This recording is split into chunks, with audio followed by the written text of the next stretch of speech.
రెండు పట్టుకొని చూడు ఎంత మెత్తగా ఉందో. Nice no. హే గాయ్స్, బొబ్బరి వడలు వేసుకుంటున్నాం అన్నమాట. దీన్నే అలసంద వడలు అని కూడా అంటారు. చూడండి ఎంత బాగా వస్తాయో. పిండిని ఇలా రుబ్బేసుకొని నీట్గా ఇలా అరచేతి మీదే వడ వేసేసుకోవచ్చు. ఇలా రౌండ్ చుట్టేసుకొని మీకు ఎంత సైజు కావాలో అంత సైజు నీట్గా ఒక మసాలా వడ షేప్లో ఇలా చేసేసుకొని, చూసారు ముందు వాటర్ పెట్టుకున్నాం కాబట్టి ఈజీగా వచ్చేసరికి ఇలా వదిలేయడమే. కావాల్సిన వాళ్ళు రెసిపీని కామెంట్ బాక్స్లో అడగండి, ఫటాఫటా పెట్టేస్తాను. చాలా ఈజీ.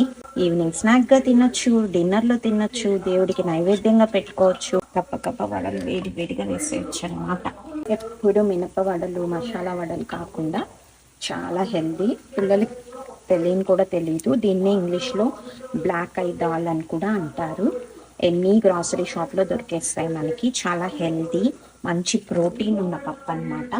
సో కంపల్సరీగా ఒక్కసారి ఎప్పుడు ట్రై చేయని వాళ్ళైతే చక్కగా ఒక మంచి టొమాటో పికిలో లేకపోతే మంచి స్పైసీ పికిల్ ఏమీ లేదంటే మా నెల్లూరు స్టైల్లో ఎర్రకారం అన్న వేసుకొని ట్రై చేయండి.